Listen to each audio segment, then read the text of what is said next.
What up, dudes? It's Gaz, and welcome to the Warframe video. So, this was almost a very weird video today. As I was driving home from work, I'm like, I'm just gonna finally do it. But no, we'll save what I was gonna do today for a future video. And it will be a surprise. But basically, if you're in the Discord server, or if you are on the Twitch streams and stuff like that, you might know what the surprise video is gonna be in the future. So, yeah. If you want to get invited to the Discord server, definitely check out the Twitch channel, twitch.tv/Gaz_DTV. Just make sure you ask me in Twitch chat whenever I'm live, and I'll send you a Discord invite link. It's not a public server currently. Alright, so yeah, enough of that random stuff I was talking about right there. Let's get into the Trumna. Yeah, almost forgot to make a video on this one, and good thing I didn't forget, because this thing's actually pretty decent. You could even call it more than decent, if you like it. So let's take a quick look at what we got here. So we've got the Ancient Entrati primary weapon, which is going to come from the Father NPC on Deimos Necrolis town thing. And it's going to... Let's show it the build requirements before we go over the stats, because this is quite a bit of work to get. And I think I'm allowed to say that, right? Okay, so it's going to require like rank 3 or 4 Entrati, 5,000 rep to get the blueprint, 2,500 rep for each of the parts. There's 3 parts. And they for sure require 12-hour build times this time. And there's some crafted gems and resources as well. Don't forget, there's also that Sarah Glass Shard. That's going to require you to have 20 grandmother tokens. And those grandmother tokens don't come cheap.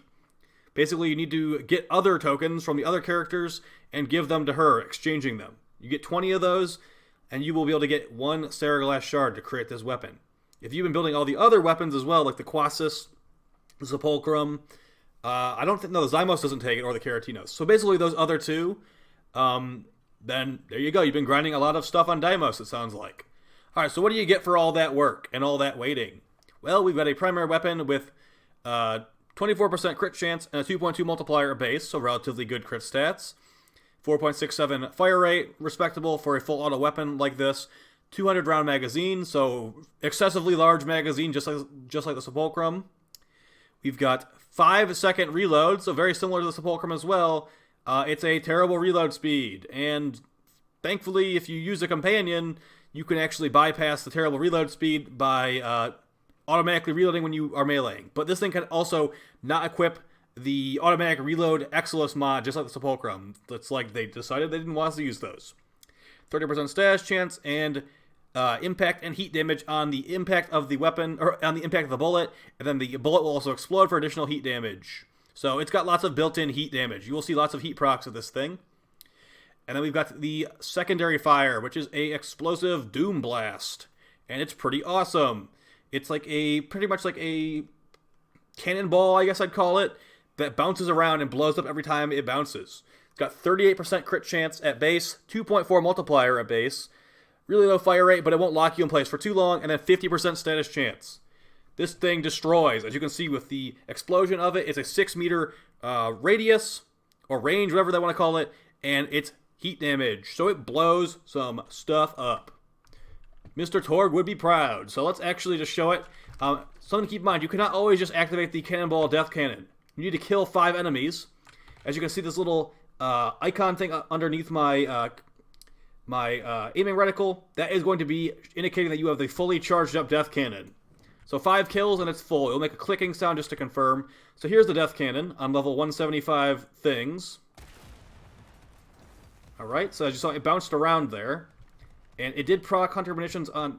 That's a heat proc? Dang, that was a heat proc right there. I thought we had Hunter Munitions equipped, apparently not. There you go. So that is pretty strong for one shot. I didn't even like really directly aim it on top of them. And it will definitely devastate some enemies. As you can see, Hunter Munitions relatively powerful. With the primary fire, you can stack up some slash procs very easily. I believe this is a no Riven build. So let's try the explosive shot one more time. See if we can get a bank shot for that little ledge right there. See, like it bounces around, and they're dead. Pretty good stuff right there. And that was with no outside buffs. We could definitely just like use Mirage and tear through them. But let's first show the build. Something this weapon does definitely have a problem with as well is it has really bad recoil. And like I said, the Exilus mod, you could not really use the automatic reload one, which I don't even remember what it's called. But so like your other options are you can use Vigilante Supplies for increased chance to get better crit tier. 5% chance to go from one crit tier to the next, like from yellow to orange, from orange to red, blah, blah, blah. But I'm going to go with stabilizer. So here's how it works. So this is what it looks like with stabilizer. Recoil reduction mod. It still kicks a little bit, to be honest. But watch what happens if we take it off. Brace yourself and maybe hold on to your lunch. That's me just holding on the button, not even trying to correct recoil at all. Of course, you can just easily correct the recoil in this game, but you don't really want to do that when you're just running around trying to have a good time, do you? So I think that stabilizer is very important on this thing. If you can actually fit the full build on there. As you notice, that is a 7 Forma primary build. And thankfully, it actually can hold its own in the steel path. Also, don't feel like you need to run Prime Ban the Corrupted or Hunter Munitions. If you don't like Hunter Munitions or Ban the Corrupted, you can put on a mod like Shred, which will give you some punch through and more fire rate. So with punch through, it'll actually let you build up your 5x soul-stealing Death Cannon Blaster easier, because the punch through will go through the enemy and you can kill multiple enemies in a row in some situations. So let's just show what I'm talking about right here. So I'm going to get some butchers. Now they're going to be paused just because I don't want to see them run around right now. Yeah, they're paused, so watch this. So since we have punch through on the weapon now, it's much easier to just take on that line of them, and we already have now we have the Death Cannon charged up. And they recently removed punch through working on the explosion shot, so it won't fall through the floor anymore. So you can actually mod for punch through without any fear of losing the explosive viability of the shot. But we are going to keep on Ban the Corrupted just for purposes of this video, because it applies very nicely to Hunter Munitions / procs. We've got a viral and heat build since it got built-in heat. Something I've also been trying out is actually on my Riven build, going with a little bit more heat and viral. They're basically balancing them out a little bit more, just for some good stuff. Oh, by the way, this thing has terrible Riven stats. 0.5 disposition Rivens. So here's my hope. I don't want to talk about this build forever, but here's my hope. Since they gave this thing such terrible reload speed at 5 seconds, maybe they kind of tried to make it not as good as it possibly could be. So that will maybe potentially open some room for the Rivens to get buffed in the future. Because now that they always release weapons with 0.5 dispo, which, by the way, is a super, super stupid decision, in my opinion. Now, like, if they make a good weapon, it will never actually get buffed a lot, in my opinion. So we've got the synth mods on our companion, which will make it automatically reloading 10% per second. And I don't really care about the effect too much on this specific companion. So what we can do is we can just fire off our shots. We're down to like 185. I melee. While the melee is out, the gun is automatically reloaded back to 200. So that's something you can do to bypass the terrible reload speed, which you might want to do. Alright, so we've got 2 different Rivens for this thing, and then we'll hop into the mission, just going to show how that works. So Riven number 1 is Trumna Acrahexatox. So it's got built-in toxin damage, status chance, critical damage, and minus zoom. So what this will do is allow us to have some more space on the build. If I wanted to form with this thing again, we could throw in a Bane mod in this last slot. But I've actually been enjoying having the heat and the viral relatively balanced out. Not completely balanced out, but pretty balanced out. Got another Riven right here, Trumna Acracron. Unfortunately, the negative is trash, but it's critical chance and critical damage. With a critical chance Riven, the explosion shot will orange crit sometimes, and it will always guarantee yellow crit. As you can see, the secondary shot is devastating with this Riven. We could even make this build a little bit better, honestly. So let's try out the double crit Riven really quickly. First off, let's get the explosion shot all charged up, and then we'll summon in the heavy gunners. Alright, and then we'll do a steel path mission, just to show how it works in mission.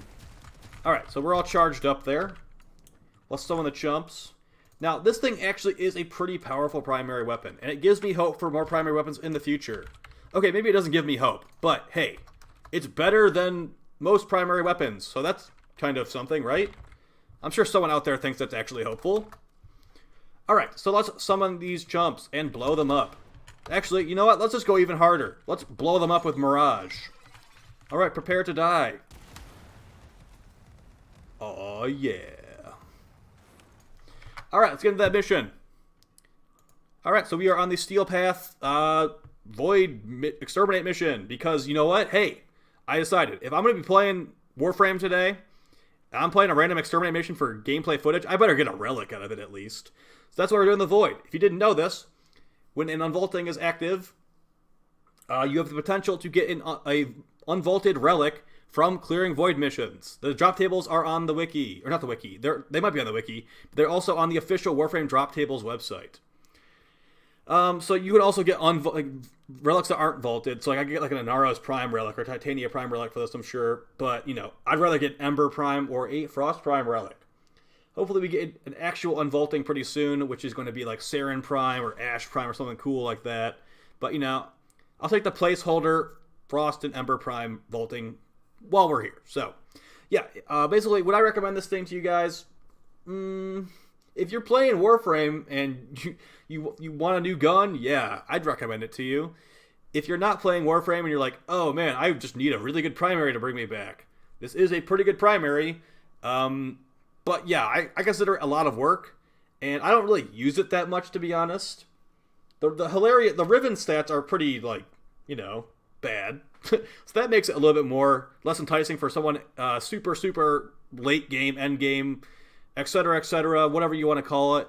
Yeah, I wish the Riven... I really want them to revert that change to making all Rivens 0.5 dispo.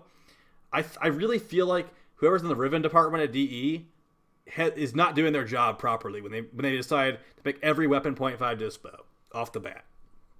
Straight up. Like, that's not how you should be doing your job. I consider that not even doing your job. That's like... yeah, okay. That's enough of that. I can honestly rant about Rivens all day long. But yeah, so it's pretty fun at least, Like, here's the 5-second reload in effect. I should have just like meleeed just to automatically reload it, but there you go. 5 whole seconds. It is painful, trust me. But it's also painful with the enemies because once you are done reloading, you will destroy them. And as you can see, it is tearing through the steel path. This is actually with my Riven mod, or with one of the Riven's mods. This is with the Toxin critical damage status chance minus zoom 1. And this is with no Bane mod, so it's balanced between heat and viral pretty well.